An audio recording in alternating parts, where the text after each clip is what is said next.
So I'm here today with John Musto as part of Marshall Opera's Oral History Projects. And John, it's really nice to see you again. And So likewise, it's been a while.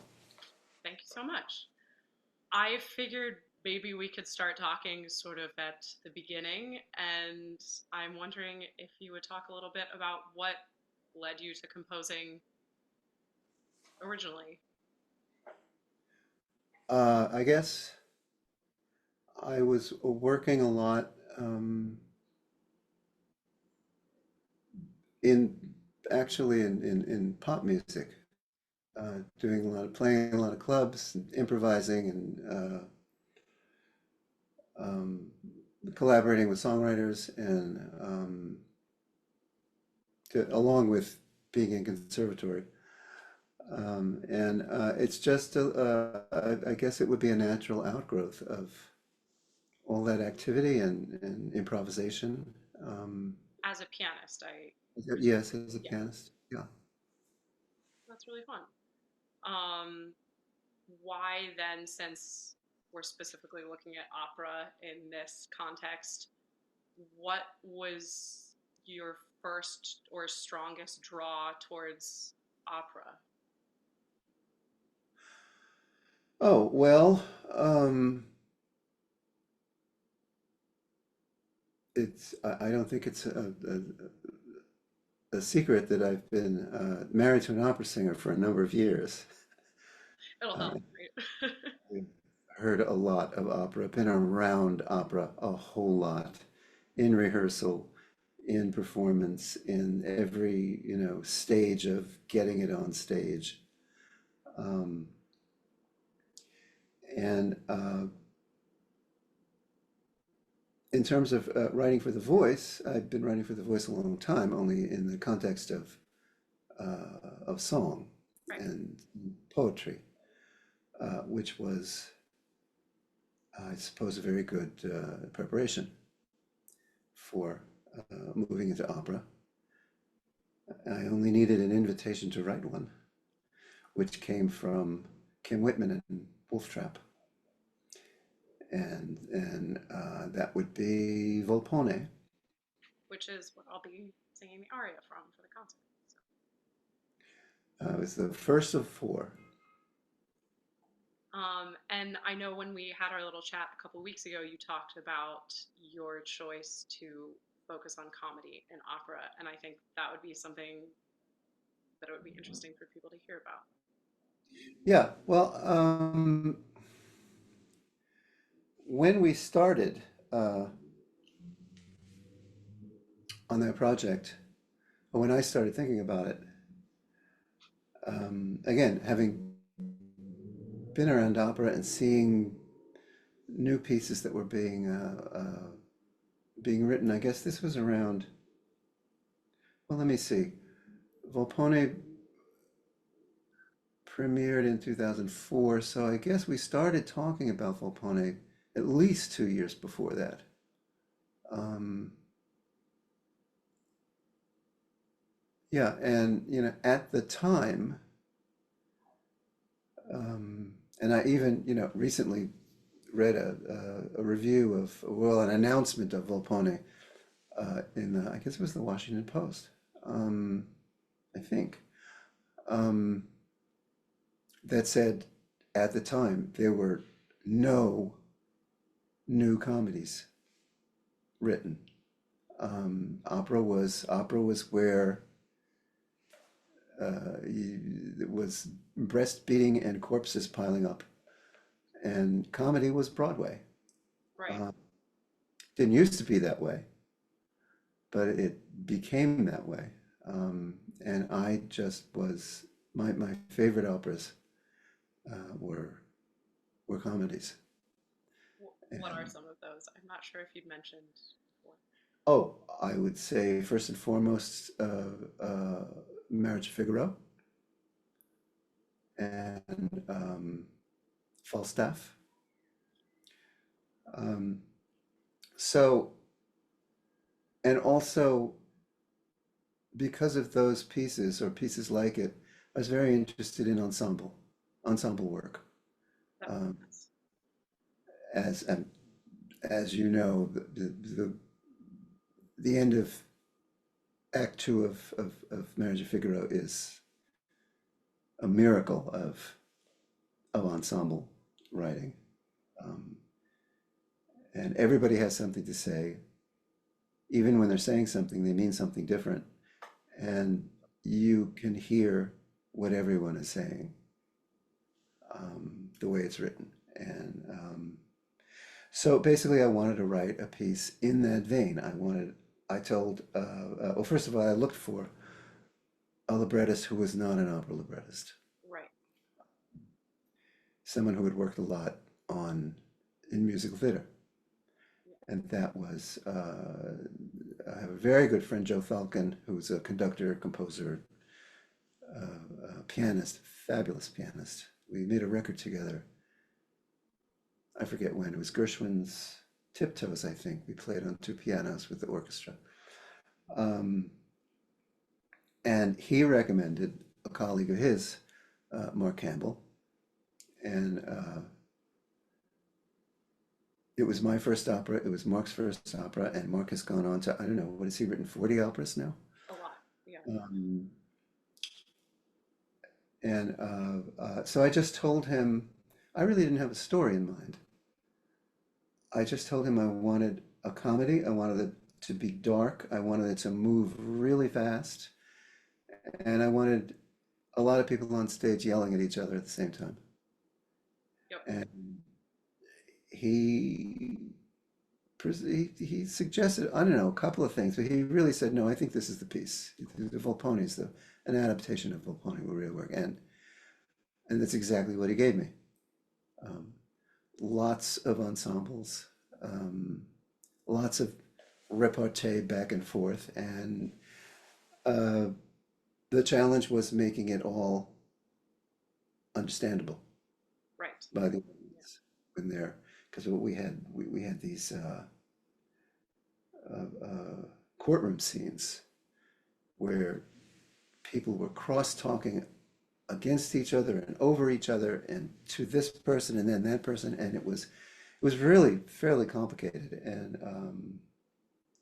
it was a challenge, but I think we did it. It's and Mark's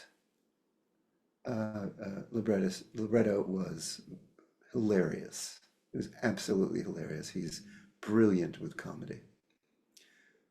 So it was, I think, a good start. And then we went on to do, I think the next one was, oh, the next one was later the same evening on the Hopper paintings, which they just did at Juilliard. Yeah. I saw some announcement. And uh, then there was the double bill with Bill Balcom, Lucretia and Bastianello. Bill did Lucretia, I did Bastianello. It was originally for NYFOS, New York Festival of Song, for Okay. two pianos and five singers. But then we orchestrated them. And I think the first performance of the orchestrated, of the full thing, um, there was another performance in, what was the name? It was up in uh, up upstate. Um, it'll come to me.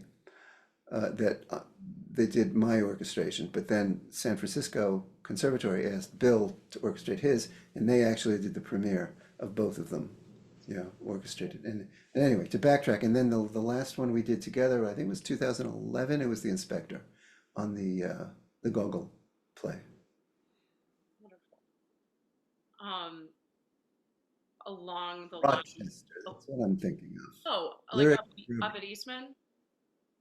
It wasn't East Rhythm, it was the Lyric Opera of Rochester. It's a Oh, different organization. I think they were dissipated to some extent by the time I was there, but Yeah, that they started reviving, I think. yeah, exactly, yeah. Great. Yeah, it was good. They did a wonderful production of it. It was fabulous. Wonderful. So, since you've been talking about Mark Campbell, I was wondering, really enjoy poetry, and it was one of my avenues into singing originally, and part of what drew me into opera then. But what have what's the right way to frame this question? What has been your draw into song text then? Like your relationship with poetry, or have you worked with specific poets or chosen old texts? Like what has that looked like for you? Well, I've always been reading poetry. Um, poets are poets have a way of seeing into things. They, they think a lot about everything, and so I've always been reading poetry, and I wasn't quite. I guess I wasn't quite satisfied working in popular music. I was doing a lot of work there, and I guess I wanted to branch out to see if I could take some of these poems and translate them into. I don't even know if translate them is the right word. You know, the thing about a poem is that I think the largest majority of poems should not be set to music. There's no room for music in them.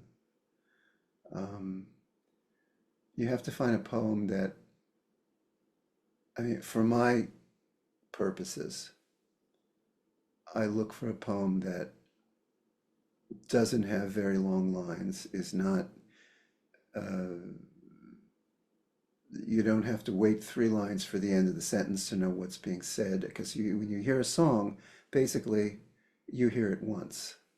You have once through if it's in a live performance, and you have to get it. So it has to be simple enough language, but elevated enough language that it warrants being, you know, uh, being sung, you know.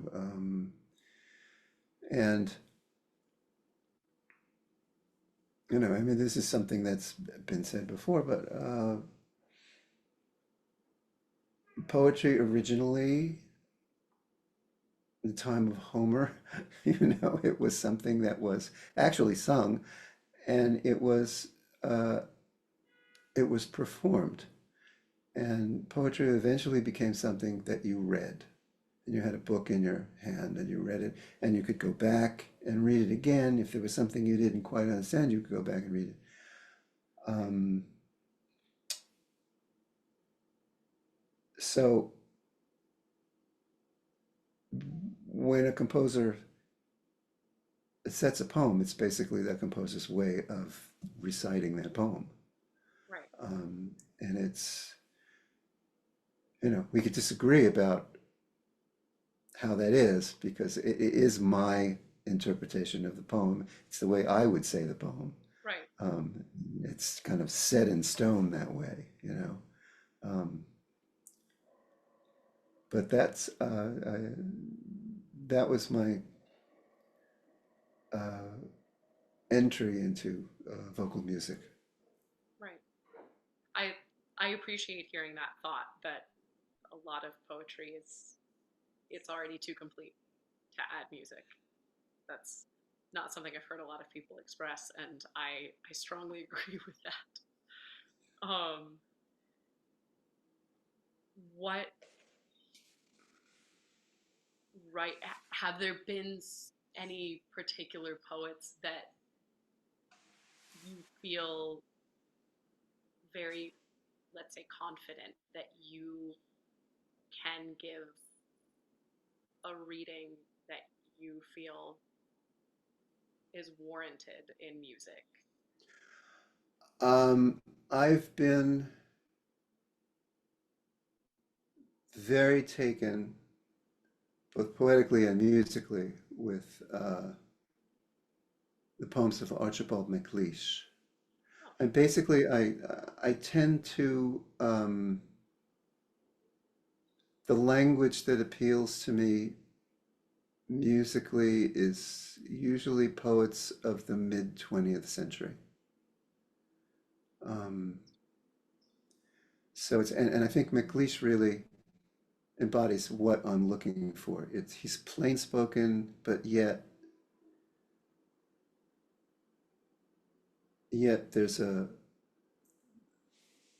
there's an elevated expression in his, and it's quite poetic, but uh, at the same time conversational. that makes sense. Um, I've done Cummings, and the thing about Cummings is that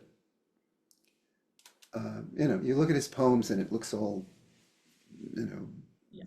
with strange parentheses backwards and things are all the way it's just laid out. But if you actually write those poems out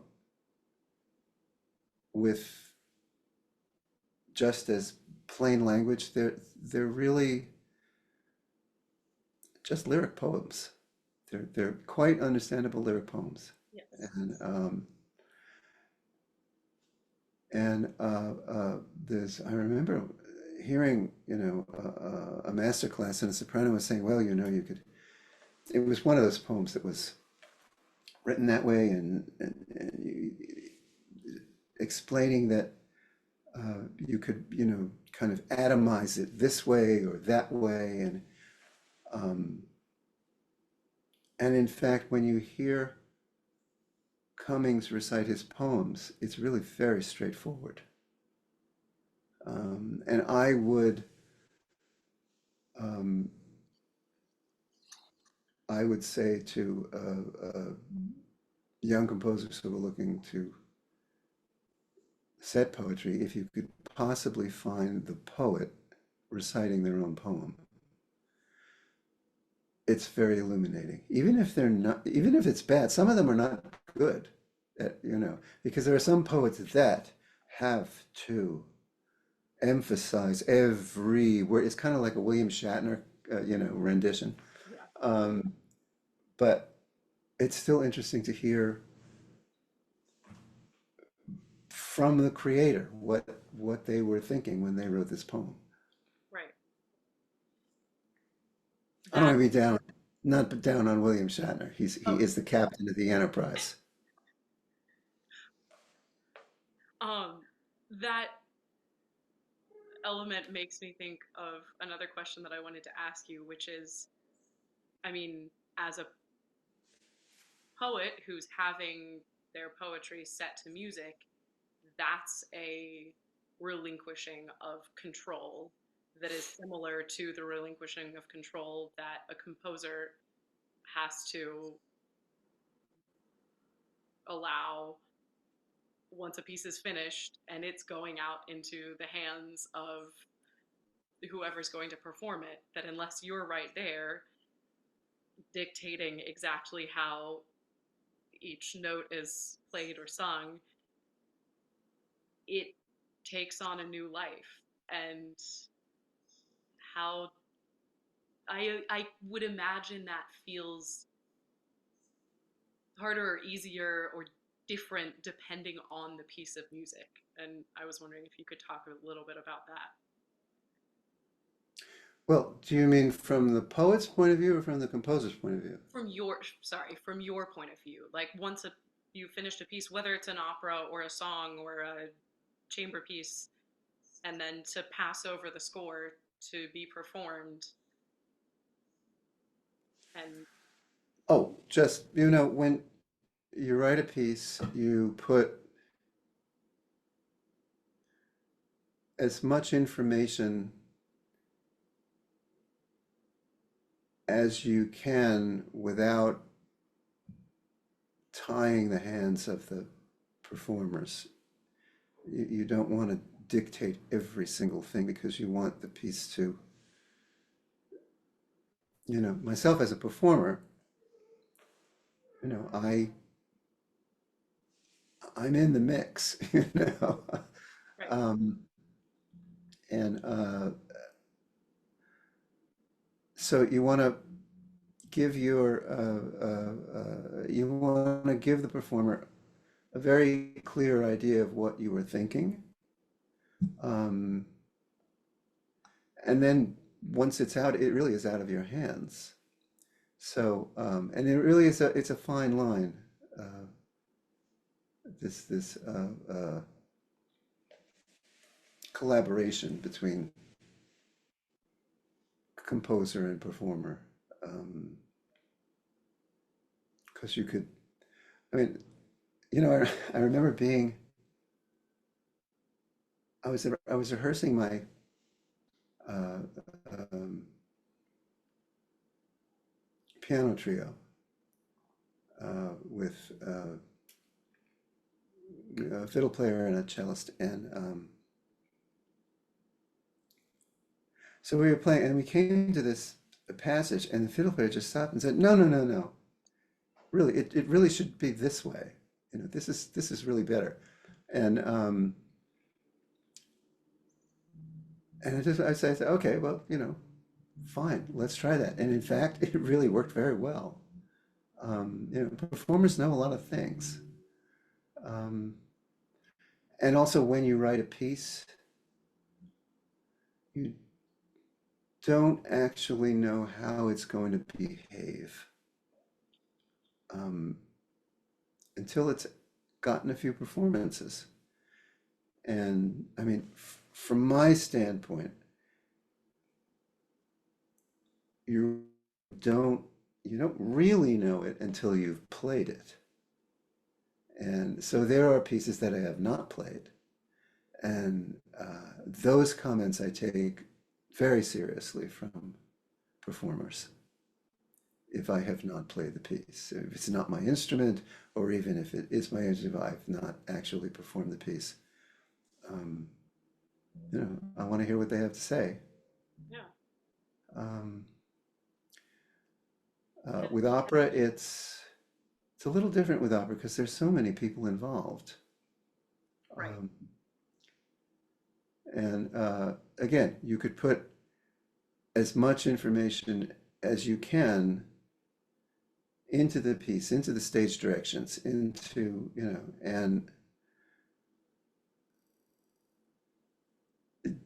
basically, if you're not involved, and sometimes even if you are involved in the production, stage director could basically do whatever they want.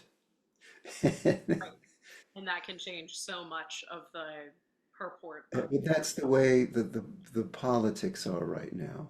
yeah. Um, and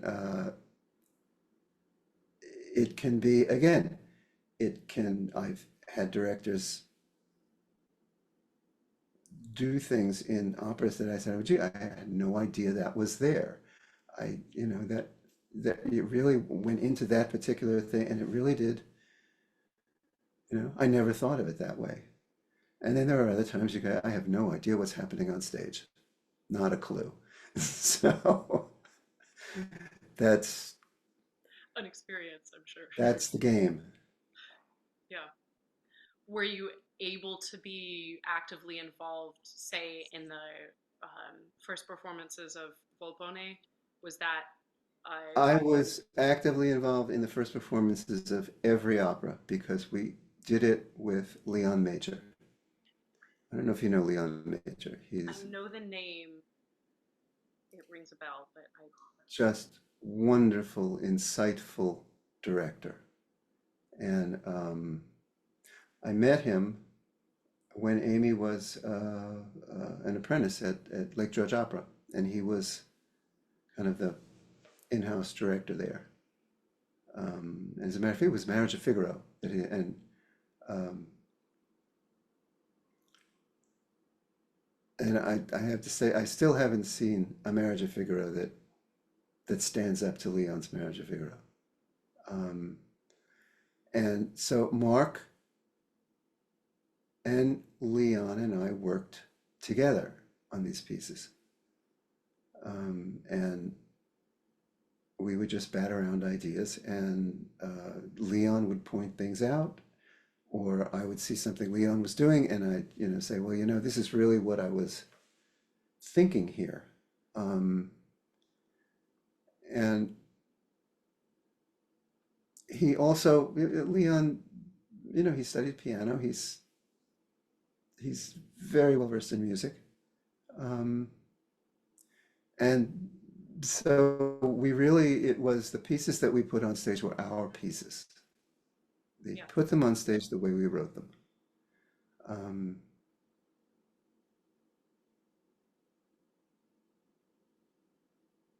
yeah. that's I mean, and there are, there are other, you can, again, a piece can go up and you can never even get an email or a phone call from a director saying, why is the music like this in this place? right. You know? Like you Um, sort of forget that you're there as a resource, that you're a person and who can be.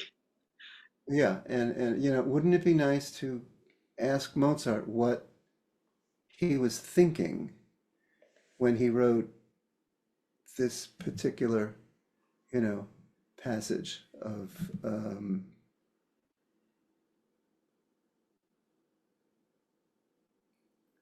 I'm thinking one specifically in Don Giovanni. Um, it's that they're singing together, they're going andiamo bene, and then all of a sudden there's these two measures of it gets very chromatic and dark.